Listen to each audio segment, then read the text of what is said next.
काफ़ी लोगों के ये भी सवाल है कि आरटीआई फाइल करने के लिए कितने पैसे लगते हैं, और जो स्पीड पोस्ट से काफ़ी लोग इंडिया पोस्ट से भी भेजते हैं जी हो। आरटीआई, और कुछ लोग ऑनलाइन भी, तो जी दोनों हो। में से बेटर कौन सा है? आरटीआई क्या है?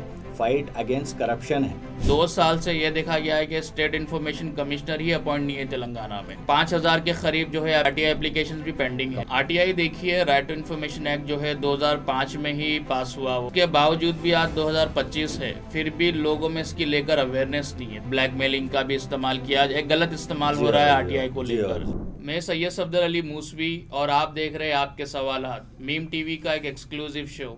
आज स्टूडियो में हमारे साथ मौजूद है मोहम्मद अतहर साहब, जो कि एक सीनियर आरटीआई एक्टिविस्ट है। साहब बहुत बहुत खैर मकदम हमारे स्टूडियो पर, कैसे हो आप? अस्सलाम वालेकुम, बहुत बहुत शुक्रिया आप जो है मेरे को इनवाइट करें।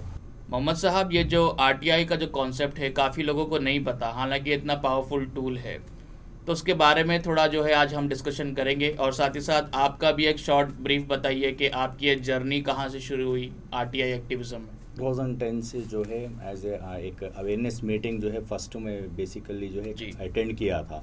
मेरे सीनियर सादिक हुसैन साहब है, तो उनके ही मीटिंग था, उसमें मैं अटेंड किया। वहाँ से जो है मेरी journey as a RTI activist start हुई। ओके। होने के बाद अभी टिल टुडे जो है मैं आज तक 1200 एप्लीकेशंस फाइल कर दिया हूँ जी। आरटीआई के 2010 से कंटिन्यूसली।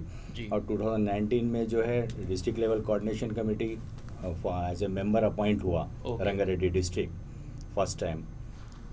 तो ये आरटीआई के बारे में जब भी हम अक्सर ये ज़्यादा लोगों को जो है नॉलेज नहीं है, और वो समझते हैं कि मतलब ये बहुत ही ज़्यादा पेचीदा और कॉम्प्लिकेटेड प्रोसेस है, हालांकि उसको तो एकदम आसान बनाया गया है। तो आरटीआई क्या होता है, उसके बारे में थोड़ा बताइए आप। आरटीआई एक इजी प्रोसेस है। आरटीआई एक जो है कॉमन मैन के लिए वेपन की तरह है। जी। आप जो है कोई भी मसले में, जैसा कि पर्सनल अपना कुछ एप्लीकेशन आप रिप्रेजेंट कर रहे कोई भी डिपार्टमेंट को या गवर्नमेंट ऑफिसेस में, जी। तो आप जो है उसके बाद इनवर्ड में आप दे के जो है 10-15 डेज गैप दे के नेक्स्ट जो है आरटीआई फाइल कर ले सकते हैं। ओके। क्या एक्शन टेकन रिपोर्ट, आपको कोई ऑफिसर से पर्सनल अप्रोच होकर मिलने की ज़रूरत नहीं है, कोई आपको तकलीफ नहीं है। तो जी। आरटीआई में आपका जो है घर बैठे वो काम होता। एक हम्म। एप्लीकेशन आप पेन से भी जो है वाइट पेपर पे लिख के 10 रुपीज़ का कोड फी स्टैंप लगाना लगता उस पर। जी। वो लगा के आप इनवर्ड में दिए 30 डेज में आपको जो है आपका जो प्रीवियस एप्लीकेशन था जी। जी। उसका एक्शन टेकन रिपोर्ट डिटेल में आ जाता जी। आपको बाय अच्छा। पोस्ट। जी। इजी प्रोसेस है। ओके। आरटीआई देखिए, राइट टू इन्फॉर्मेशन एक्ट जो है 2005 में ही पास हुआ वो, जी हाँ। उसके बावजूद भी आज 2025 है, फिर भी लोगों में इसकी लेकर अवेयरनेस नहीं है। तो क्या इस पे ज़्यादा अवेयरनेस होनी चाहिए? ऑलरेडी जो है कई ऐसे जो है अपने हैदराबाद में या पूरे इंटायर स्टेट में जो है जी। कई ऐसे सीनियर एक्टिविस्ट आरटीआई एक्टिविस्ट है जी। जो रेगुलरली वो लोग अवेयरनेस मीटिंग कंडक्ट कर रहे हैं। अब वो अपनी अपनी मर्जी की बात उसको यूटिलाइज नहीं कर रहे अपने लोग सही तरीके से। तो आप ये बताइए कि अगर हम हैदराबाद की बात करें, तो आपको जो आपने बताया कि आपने 1200 एप्लीकेशंस अब तक आरटीआई के फाइल करे, तो उसमें से सक्सेस कितने हुए? क्योंकि ज़्यादातर हमने ये देखा है कि आरटीआई के जवाब ही नहीं आते। इन्फॉर्मेशन ही रिप्लाई ही नहीं आता। जी। जी। लेकिन अल्हम्दुलिल्लाह मैं जितने भी एप्लीकेशन फाइल किया हूँ नियरली 800 तक मेरे को जो है रिप्लाई सक्सेस रिप्लाई अच्छा। इन्फॉर्मेशन आ गए हैं। जी। रिमेनिंग अंडर प्रोसेस है और बाकी जो है कंप्लेंट्स पेंडिंग है। जी। तो ये कौन से एप्लीकेशंस थे, मतलब कैटेगरी क्या थी जो ऑल ज़्यादा? Categories, revenue, okay. Forest, police department हो, ओके। जीएचएमसी हो, ईच एंड एवरी। हमारे व्यूवर्स को आप कुछ एग्जांपल्स जो इजी वे में बता सकते हो कि वो कौन से सिचुएशन में आरटीआई फाइल कर सकते हैं? जनरली आप जो भी आपको जो है ऑफिस से ताल्लुक़ आपको मुश्किलात परेशानी या फिरने का मसला शुरू होता, जी। उसमें आप जो है इजीली आरटीआई जो है फाइल कर ले सकते जी। अच्छा। अंडर 6(1). ओके।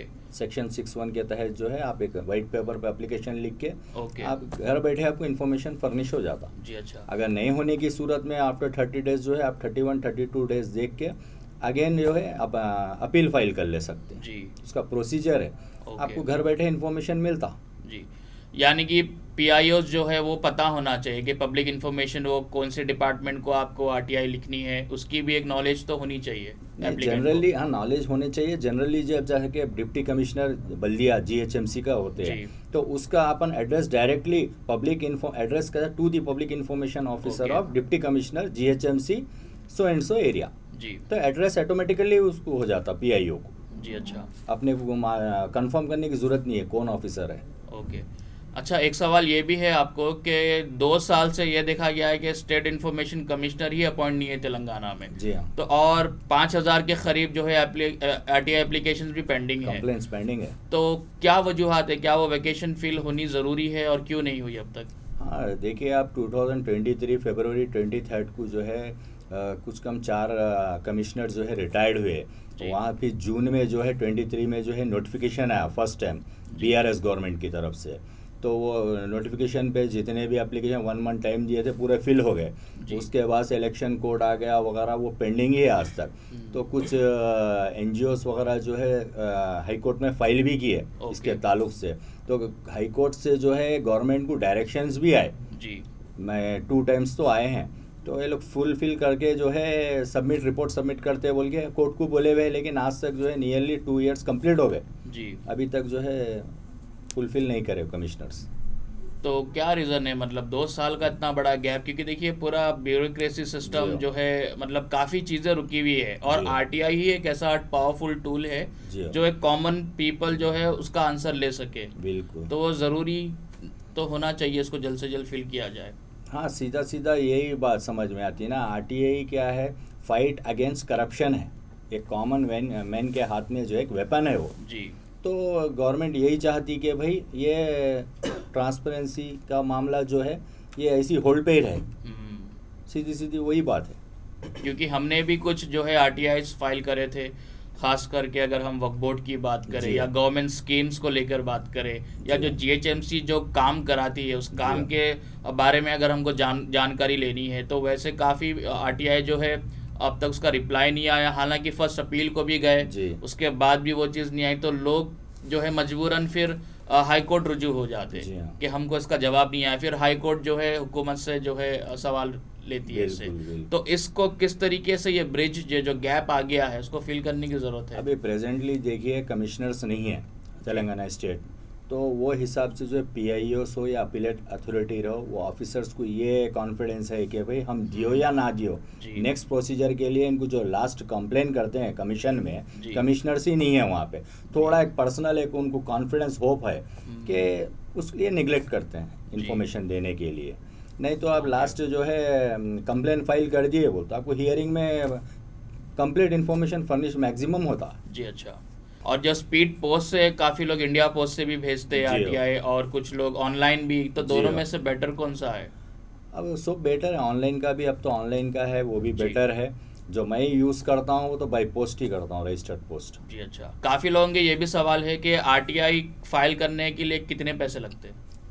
एक वाइट पेपर पे आप एप्लीकेशन लिख के जो है कोर्ट फी स्टैम्प 10 रुपये का होना उसको। ओके। जी, आप ले जाकर जो है इनवर्ड में भी दे सकते हैं बाई हैंड, या नहीं तो रजिस्टर्ड पोस्ट कर सकते हैं। यानी कि 10 रुपए में और वो स्टैम्प लेकर एक आरटीआई फाइल कर सकते हैं? बस अच्छा। Under section 6(1). ओके। तो रजिस्टर्ड पोस्ट भी कर सकते हैं, इनवर्ड में भी दे सकते हैं, जी। वो आपकी सहूलत के हिसाब से। जी। 30 डेज के टाइम में आपको नहीं देने की सूरत में फर्स्ट अपील जो है अंडर सेक्शन 19(1) के तहत आप अपील कर सकते हैं। समझ जाइए, फर्ज करिए कि कोई पुलिस स्टेशन है, जी। वहाँ से आपको इन्फॉर्मेशन निकालनी है, कोई एफआईआर की डिटेल जी। या कोई पर्टिकुलर केस की कोई डिटेल्स निकालनी है, क्या उसके ताल्लुक से भी आरटीआई डाली जा सकती है? हाँ, बिल्कुल डाल सकती।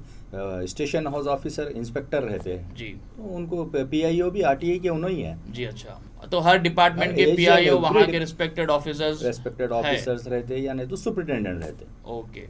तो सेम जीएचएमसी के साथ भी वैसी है, अगर कोई Each नाला and- मोरी का कोई इशू है, उसके बिल्कुल, ताल्लुक से बिल्कुल। कुछ इन्फॉर्मेशन जनरल लेनी है? इन्फॉर्मेशन आप पूछ सकते हैं, जी। बजट का रहो, वर्क का रहो, ओके। फाइल्स का रहो, जी। अच्छा। इलेक्ट्रॉनिक कुछ भी आप जो है, या अपने सीसीटीवी कैमरा वगैरह कुछ भी मंगाना है, कौन सा भी ले सकते हैं आप आरटीआई के थ्रू। ओके। तो यानी कि कोई अगर पब्लिक ऑफिसर है, कोई गवर्नमेंट सर्वेंट है, उसके रिलेटेड भी आप जो है आरटीआई में इंफॉर्मेशन ले सकते हो कि वो उसने काम किया है नहीं किया हाँ, है, कोई बिल्कुल फला चीज़ बिल्कुल के लेकर। बिल्कुल पूछ सकते हैं। जी। लेकिन जहाँ तक है आप जो है पब्लिक का, आपका सेल्फ का कुछ काम है तो आरटीआई यूज़ करना चाहिए, एक मेरा पर्सनल ओपिनियन जी, हो जी, रहा हूँ। जी। लेकिन ऑफिशियल्स को भी जो है वो आरटीआई की तरफ से एक हेडेक नहीं होना चाहिए, पर्सनल जो है आप टारगेट जी, करके।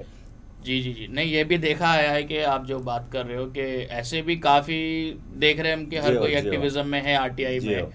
और काफी लोग जो है हरासमेंट के लिए वो नहीं करना चाहिए। और जो है ब्लैकमेलिंग का भी इस्तेमाल किया, एक गलत इस्तेमाल जी हो रहा है हाँ, आरटीआई को जी हाँ, लेकर, जी तो ऐसे काफी केसेस हमने खुद देखे, बिल्कुल, तो उस बिल्कुल। पे रोक होनी चाहिए। बिल्कुल होनी इसको चाहिए। किस तरीके से हम वो कर सकते हैं? क्या गवर्नमेंट को उस पे कुछ जो है नजर रखनी चाहिए कि कुछ हाँ, इस किस्म की हरासमेंट ना हो? गवर्नमेंट को नज़र रखना चाहिए। दूसरी चीज़ जो है, जो पीआईओ है, जो टारगेट कर रहा है एप्लीकेंट, जी। वो डायरेक्ट जो है पीएस कंप्लेन कर देना चाहिए। इसी के साथ साथ जो है अगर हम पॉलिटिकल एंगल से, कोई पर्टिकुलर एमएलए है, कोई एमपी है, जी। उस कैंडिडेट ने कुछ काम कराया है, नहीं कराया है, उसकी कॉन्स्टिट्यूंसी में कोई बजट गवर्नमेंट का एलोकेट हुआ है तो कितना काम कहाँ पे हुआ है, उसके रिगार्डिंग भी अगर कुछ इन्फॉर्मेशन जाननी है तो वो भी आरटीआई से बिल्कुल ले डाला जा सकते सकता हैं है। आप।